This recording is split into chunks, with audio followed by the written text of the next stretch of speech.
अस्सलाम वालेकुम। इंडिया और इसराइल के फॉरेन मिनिस्टर की सतह पर तेल अवीव में एक मीटिंग हुई है और इस मीटिंग में इंडिया के फॉरेन मिनिस्टर ने इजरायली फॉरेन मिनिस्टर को इसराइल को ये दावत दी है कि वो कश्मीर में आके वहाँ पर कुछ ज़मीन भी ऑफर की है एग्रीकल्चरल रिफॉर्म्स और एग्रीकल्चरल रिसर्च के लिए वो आके काम करे। वहाँ पर एक जर्नलिस्ट ने यह सवाल किया दोनों फॉरेन मिनिस्टर से, ये जयशंकर जो इंडिया का है फॉरेन मिनिस्टर है, उससे पूछा कि भाई कश्मीर तो एक डिस्प्यूटेड लैंड है, तो इसका वहाँ पर इजराइल वाले जाके ह्यूज इन्वेस्टमेंट करेंगे तो इसके तो नताइज क्या आएंगे आइंदा, ये तो डिस्प्यूटेड लैंड है, ये तो बड़ा मसले की बात है।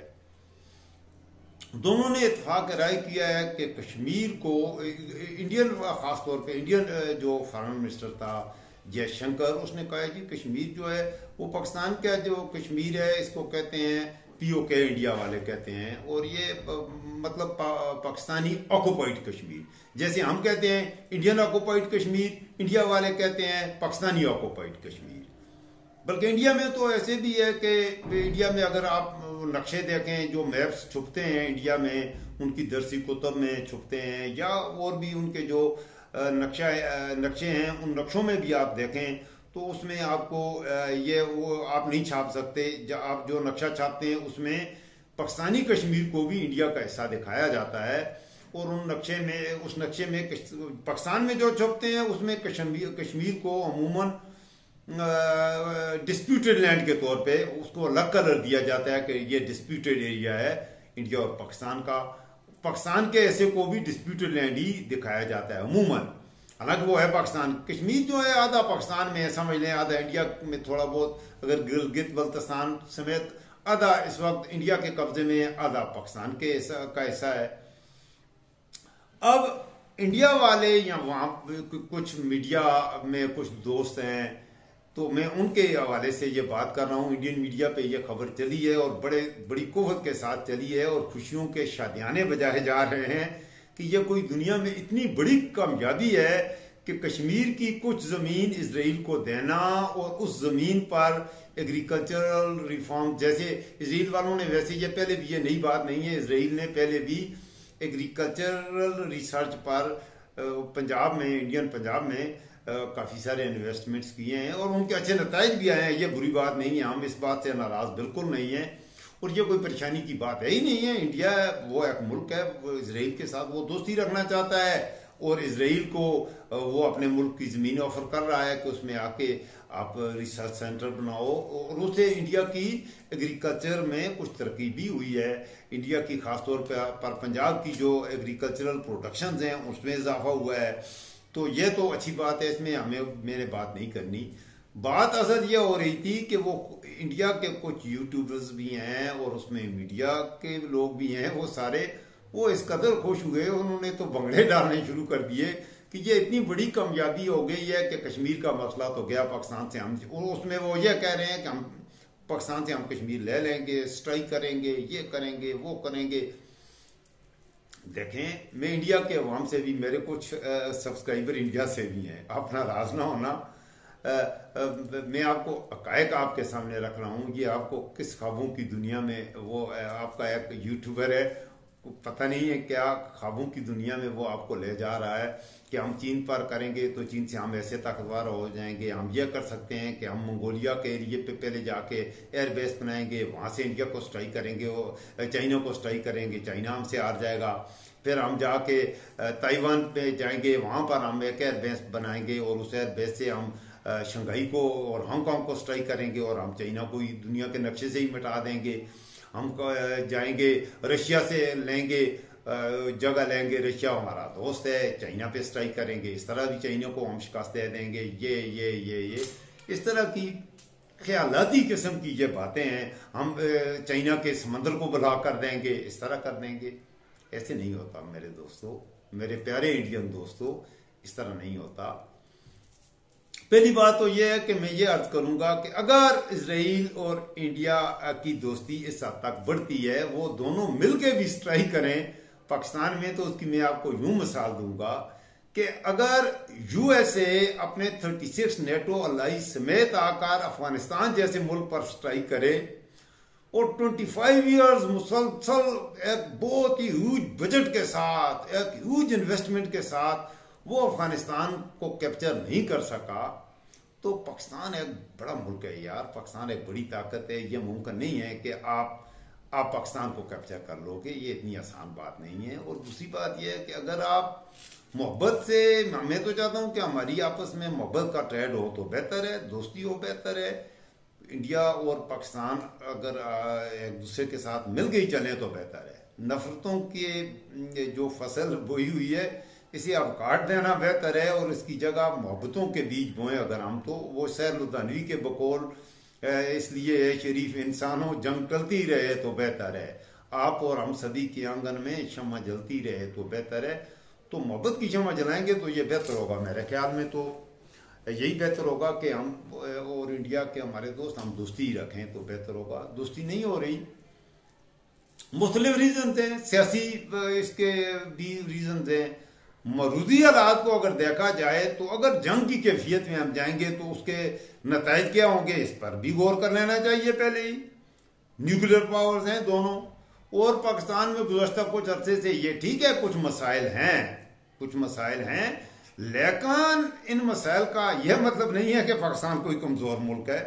पाकिस्तान भी एक ताकतवर मुल्क है और न्यूक्लियर एसेट्स की अगर बात करें तो उसमें वो इंडिया से काफी ज्यादा ताकतवर है।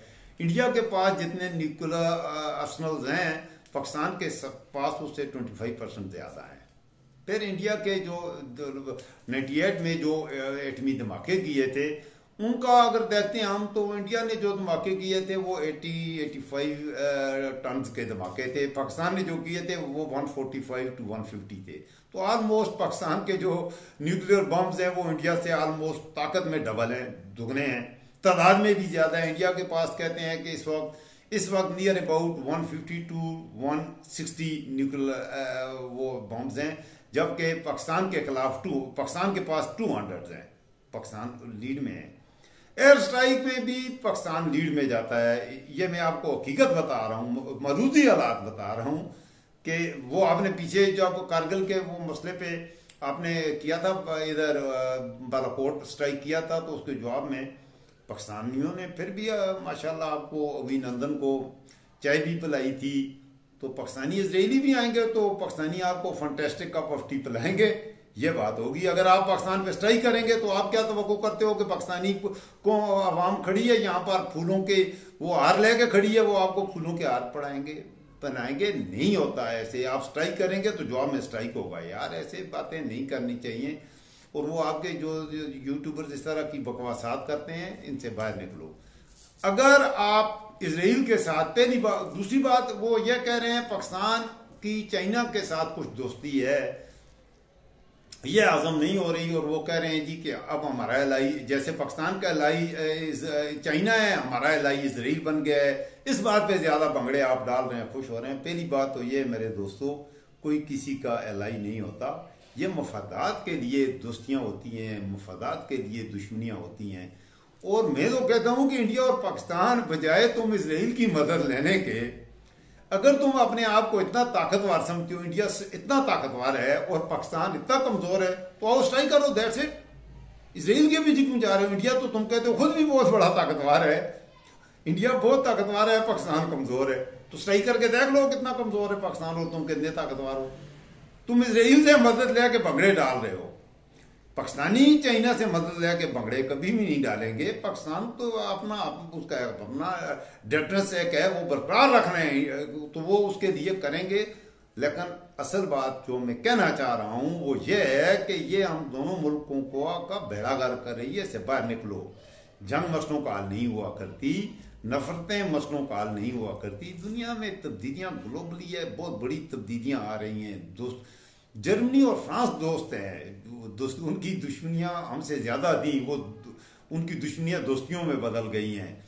अब यूरोप तो हो ही चुका है, यूरोप के अलावा अब एक नई डेवलपमेंट आ रही है। वो एल यूरोप ने नजरें रखी हुई हैं कि दुनिया का पॉलिटिकल सिनेरियो तब्दील हो रहा है। जब पॉलिटिकल सिनेरियो तब्दील होता है तो उससे जोग्राफिक डेमोग्राफीज भी चेंज होती हैं। दुनिया की आइंदा की जोग्राफिक डेमोग्राफीज भी तब्दील हो रही हैं। आइंदा कुछ ऐसे मुल्क हैं जो छुपे हुए हैं, हिडन पावर्स हैं। आइंदा हो सकता है, आपने इंडोनेशिया को नहीं देखा, इन फ्यूचर में भी कि वो इस वक्त ऑलमोस्ट वो दुनिया की 9th इकोनॉमी बन चुकी है और after 10 years Indonesia will be the 4th largest economy of the world. थोड़े से अरसे में तब्दीलियां आ रही हैं। ब्राजील ऊपर उठ रहा है, मेक्सिको ऊपर उठ रहा है, अर्जेंटाइन ऊपर उठ रहा है। दुनिया के बहुत से नए मुल्क हैं जो बहुत तेजी से आगे की समझ जा रहे हैं। और ये जो पुरानी सुपर पावर्स हैं ये सही पे जाएंगी तो कोई नया आएगा। दुनिया में एक तब्दीलियां आ रही हैं, उन तब्दीलियों से हमें सबक सीखना चाहिए और ये जंग ज़दा माहौल से निकल कर मैं तो ये राय देता हूं कि मेरा ख्याल यही है कि पाकिस्तान और इंडिया ही आपस में दोस्ती कर रहे हैं। तो मेरे ख्याल में पाकिस्तान और चाइना से इंडिया और पाकिस्तान ज्यादा अच्छे दोस्त साबित हो सकते हैं। मुझसे कोई पूछे, मेरे दादाजी अल्लाह बख्शे वो इंडिया के कुछ इलाकों में रह के आए थे, वो वहाँ के किस्से कहानियां सुनाते थे। तो मैं तो मक्का और मदीना मेरी फर्स्ट चॉइस तो यही होगी, उसको ही मैं देखना बार बार चाहूंगा। लेकिन अगर किसी दूसरे मुल्क में मुझे जाना पड़ेगा तो किस मुल्क को, तो मैं इंडिया देखना चाहूंगा। हमें तो इंडिया अच्छा लगता है, हम तो कहते हैं इंडिया तो अच्छा होता है, इंडियन तो अच्छे होते हैं। खुदा के बंदो, आप भी ये सोचना शुरू करो पाकिस्तानी तो अच्छे होते हैं। बाकी जहां तक ये आखिरी में पाकिस्तानी वाले से एक बात आपको ये भी अर्ज कर दूं, खासतौर पे इंडिया में मेरे कुछ दोस्त पैदा हो गए हैं आप अल्हम्दुलिल्लाह, उनको मैं ये कहूंगा पाकिस्तान काफी ताकतवर मुल्क है। और पाकिस्तान की देखें आप, इससे अंदाजा लगा रहे हैं पाकिस्तान की टोटल आबादी जो है, टोटल पॉपुलेशन पाकिस्तान की कितनी है, 23 करोड़। इंडिया की कितनी है, पाकिस्तान से 6 गुना से भी ज्यादा। पाकिस्तान में 23 करोड़ आबादी में, पाकिस्तान में जो पॉवर्टी है, जो गरीब लोग हैं, गुर्बत की सतह से नीचे जिंदगी गुजारने वाले हैं, वो परसेंटेज के हिसाब से इंडिया से कम है। इतने बुरे हालात में भी इंडिया से कम है। और पाकिस्तान के 23 करोड़ में कहते हैं कि 4 करोड़ या 5 करोड़ लोग ऐसे हैं जो गुर्बत की लकीर के नीचे हैं। जबकि इंडिया में 50 करोड़ लोग इस वक्त भी, जितनी पाकिस्तान की कुल आबादी है उससे 2 गुना ज्यादा लोग इंडिया में मेरे दोस्तों गुर्बत की लकीर से नीचे जिंदगी गुजार रहे हैं। घर नहीं है। हमें पता है कि दिल्ली के ब्रिजेस के नीचे लोग सोए हुए हैं, पाकिस्तान में पुलों के नीचे कोई नहीं सोता। ये आपको गलत कहा जा रहा है कि पाकिस्तानी भूखे मर गए हैं, बकारी हैं, वो हमारा प्राइम मिनिस्टर बक बक करता है। पाकिस्तान अल्हम्दुलिल्लाह आज भी गो के हालात बुरे हैं। ये बात ठीक है, बुरे हालात हैं, इस बात की हम खुद इस बात से हमें दुख भी होता है, मायूसी भी होती है कि हमारे मुल्क में हालात कुछ खराबी आई है, सियासी हवाले से ये आई है। आज ट्रांसपेरेंसी आ जाएगी तो 1-2 साल के अंदर पाकिस्तान दोबारा पटरी पे होगा। और हम चाहते हैं इंडिया भी तरक्की करे यार, तरक्की के रास्ते निकालें। सोचें इस बात पर। खासतौर पे ये वीडियो में इंडिया वाले दोस्तों के लिए, इसमें नाराजगी की कुछ लोग आगे से इंडिया वाले मोहब्बत से भी जवाब देते हैं और गालियां भी निकालनी शुरू होते हैं। इसमें गालियां निकालने की कोई बात नहीं है। पाकिस्तान एक बड़ी ताकत है, आप पाकिस्तान के साथ जंग का ना सोचें। बेहतर यही है, दोस्ती हो तो बेहतर है।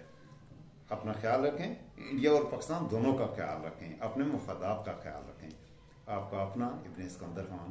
अस्सलाम वालेकुम व रहमतुल्लाहि व बरकातहू।